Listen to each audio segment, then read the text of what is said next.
No one says walk fast. No we can go more. Never not say so. Very very fast. No one says we don't even know. Eh? It's a talent that we go to. We share the camera over. If I give a push agent, okay, but I have a haja who go on. Come on, can I get who I can't have on that. Can't have never wait compared to him working again. We don't buy with no man. Hey, come. You make it almost have a over land. Because if you want to get well, that carry you over there. Why? And we have to. Yes, ma'am. Office for them. That's why I'm a phone office. What that? You push it. Look at the place I have to. Who can that? What's on there?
Yeah, man. Nigga. Mama, man. Hi. I could be a fool. I said, say, Galata. What guy?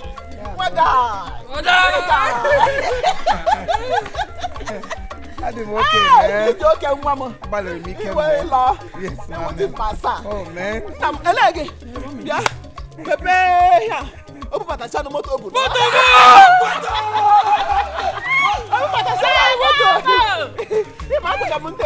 Keep along with share. Yeah, how back in that rubbish. Wow. How would definitely about? Yeah. Oh, hey, the badger. Yeah, how was that? Some rubbish. Oh, yeah. Oh, you leg, I don't know more. Man. Nah, I put a lot. Nah, I'll be back. He packed the motor in a junction. Oh. Oh, wow.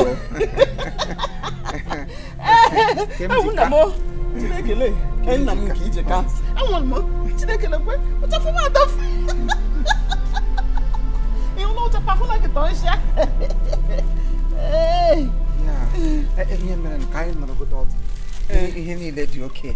I believe we're not. I pass off for my mama. I'm out to make up again. Or to marry again.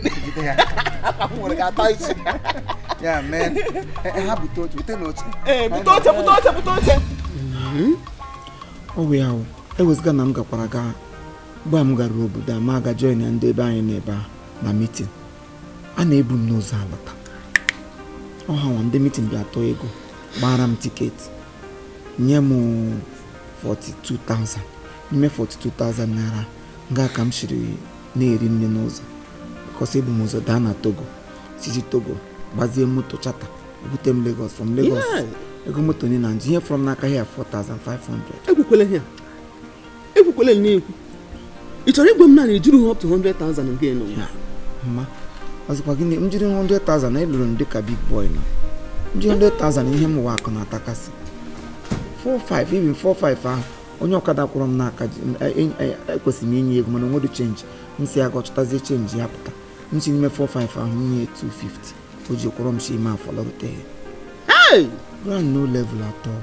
Hey so brother, you mean all that glitter is not good at all that glitters are not good kama mmadụ ga-ebikwe mkpọmkpọ anwụ mkpọmkpọ ọnwụ onye m jisi ka m lọtawa bịa ebe a biriwe mkpọmkpọ ndụ because ụfọdụ n'ime anyị anwụọ n'ebe ahụ ilie ha sef ụfọdụ nwere onye ma nga ha nọrọ nwa agụrụ agụgbọ ha n'ime ụlọ mgbe a bịazi ihe ahụ n'ozu ha erekachala nga a na-emekwa ka ibie ndụ ka abata big ka a dasịkwala na agara obodo ibe nwe ihe iji kama mmadụ ga-anwụ na mba na-enweghị ihe ị na-eme gị nwụfuo ọ ga-aka mma na ịlọtawara ebe a kama ị na-anara mkparị a na-akparị gị ka ịdị ndụ ta na ị nọrọ ebe ahụ nwụọ enweghị ihe iji aka ego ibute ha ndụ gị iji ha nwaanyị ịlụ ha nwa ịmụta ha ụzọ ihe ole kwesịrị ịkwa mmadụ ndị chebara onwe m echiche sa mba m alọtawa n'ụnụkwanụ m ga na-akwajishi agbagharị eko okwu na ụka n'ihu na azụ agbaso mba bụrụ n'obi na ibu moto alụje nga nkwado niile anyị kwadogo kemgbe a zachachi ebe niile so ihe na onweghị ihe ọwụla iji otu a nnọọ ka iche gbara aka nọ ma Ndụkakụ Ndụkakụ so broda ihe na-achịkọwa n'ahụ na ndị gbaga ọkada na ndị rege building material enwere ndị ha ka mma na abroad na-ekwe gị ndị a nọ n'ụlọ ebe a na-emebi ogodo onye na-ere orange na bus stop nga o nwere ndị ha ka mma kara dị richa ndị ha dị richa dan n'obodo Igbo ebe ahụ obodo Igbo onye ọbụla chọrọ ịga obodo Igbo. It's not everybody that must make it over there. That is the reason we keep advising young people. They should stay here. Sometimes when you don't have opportunity to go, stay here and establish. You can make it. Onye ọbụla gaga anyị niile gabacha obodo Igbo ka onye gaa n'ebe o nwere ndị ọ na-efefọ gị lekpe na anyị gaala akara aka gaa nọhụ n'obodo Igbo ka ịlọtawa ndị mmadụ na-arụ ụlọ ndị mmadụ na-arụ mesin ndị mmadụ na-akpụ blọk and they are all doing well. At least chinwogodu gị hụ nne ị ga-eji feed your family than ị na-ebe ahụ from day to day you can't even pay your bills. Hey! Ma nọrọkwa n'ebe a na-ala n'iyi since na-ala n'iyi kamgbe na-asị ọwụ na ịbata na ị ga-akpọpụrịrị m ala bekee. Hey! Mpụta ma na-eko na-edewe alụ na wetu alụ. This life no balance at all. This life no balance at all. My advice to all of you and to everybody that is hearing my voice is that we should all bend down and focus on whatever we found doing here. It's not a must that onye ọbụla ga-agacha obodo Igbo. How many years have I spent there doing nothing? 11 good years. Mana ọ na nji 11 years ahụ nọ here. At least m ga-emetere something. Ọ bụrụ na ọnwa anyị ka m nụrụ mmụta ụmụ, I can fix myself somewhere. Bido na-arụ ọrụ. Lele m lele obodo Igbo at the end of the day also full bread even eji smike gote nwunye n'ime afọ nga. Hey! It's not easy. Chimo onye ọbụla mụrụ anya a n'obodo nwere ndị iro ọmama na akara aka ga anọ ebe ahụ ọnọhịa ka don't call onye iro nwere onye iro tiri aka na nke there is no work anywhere. So ọ bụghị ụlọ ịhụrụ ị na-eme na Nigeria here in your village wherever you found yourself be good and then put your hand into something that is very very clear. Business organ a very lucrative business so that when you are doing that you see God blessing you through the works of your hand. Then I chọrọ igwe obodo Igbo achọrọ igwe obodo Igbo eru ebe ahụ ụfọdụ ifu thousands na-anwụ ebe ahụ ndị Igbo anyị na-anwụchi dị ndị parents ha nọkwa na-ehopu that yes ụmụ ha ga-ebu moto just like you people are expecting. Ọ ga-ebu moto ọ ga-arụ ụlọ elu ma na ha anwụgo since echefuo ha ụfọdụ nọ n'ime nga ụfọdụ si n'elu ụlọ elu ha awụtuo because you are living in fear. So onye ọbụla kwesịrị ime gịnị come back home. Let us establish here. There is a lot of opportunities here. There is a lot of good ways here. There is a lot of intake. There is a lot of progress. Oh, na iwe to onwe ala tinye onwe fix onwe anyị because na arụ ụlọ everywhere. Ka na abata ụlọ everywhere. Somebody can fix himself into building, attach yourself into one thing, and every day you ga na enweterịrị ego. Feed go to your family. Mkpọmkpọ ndụ kakwa mkpọmkpọ ọnwụ mma.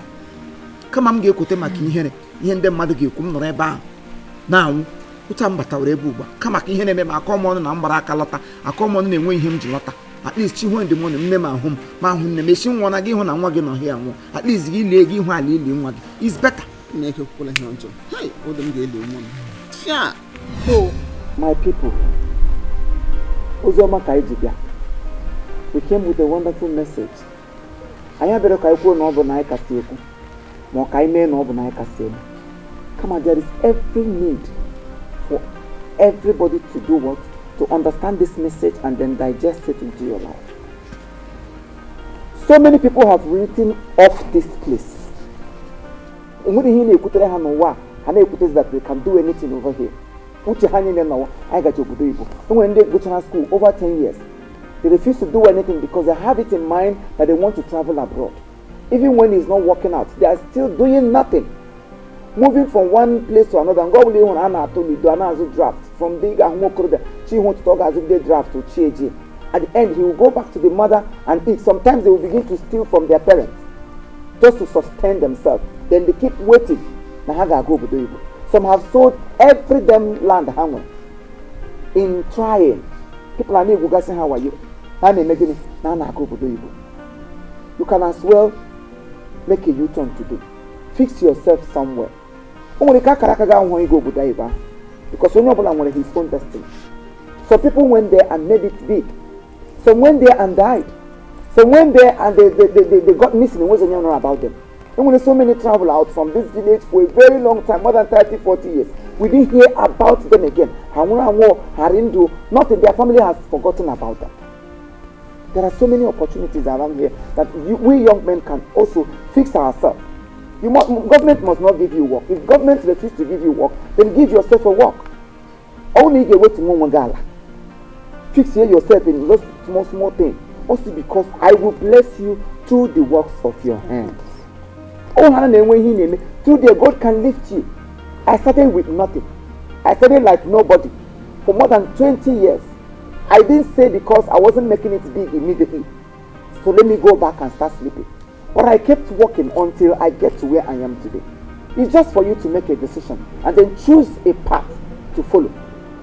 There are so many lucrative businesses you can fix yourself into, and at the same time, you make a living. So many have been waiting. Take care of our parents.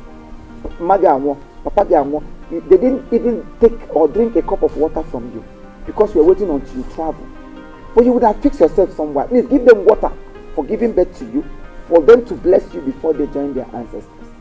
Today, we are begging everybody, all the youth, our parents, also advise your children, even when they take some decisions that you know is not favorable. You can as well do what? You can guide them. Although children of nowadays, they think they know it all. It's only few children or few adults that listen to their parents. So many of us today where is Onyangwalam. But if only you can listen, because I know your parents can never mislead you. Start off from somewhere. Opportunity for you to travel. You can still make a move. So please let us before Chinejila. Do not hold anybody responsible for your inability to rise up as a man and walk, or to rise up as a woman and walk. And whenever you are traveling, have it in mind that you are going there to work. You come back just as this character did. I say nganga keji agbara ehi ọsọ. Nna m gị were nganga gbalatara ehi ọsọ. Tiriwe yo man. Kama gị kwere ha nkwa na moto gị nọ na wharf. Moto ga-anọgide na wharf till eternity. Eme ọ ka mma dị ndụ. Ọ bụrụ ọnụ laba dị ndụ. Carry the child for that choosing. God bless you as you digest this music and this message into your life. God will bless you. Again, be careful about scammers. So many people are using our brand name to scam people. Say no to scam. Don't give anybody your money for any kind of business. Give 5,000, 10,000 in the next 2 seconds. It's scam. If you give them money, do not come to me. Don't give them money. Do not be greedy. You get 10, you 20 in the next 2 seconds. When you're not on a family, those are the things you need to ask yourself. So please, I have said this before. Over 3 years I've been shouting. I keep saying it and I'll continue to say it. Please, I don't want anybody to cry for fraudulent activity. Fraudulent activity like my mother, who is a local people, illiteracy. God bless you as you subscribe to our YouTube channel, and God will make a way for you. Everybody subscribe to Chief Imo Comedy on YouTube.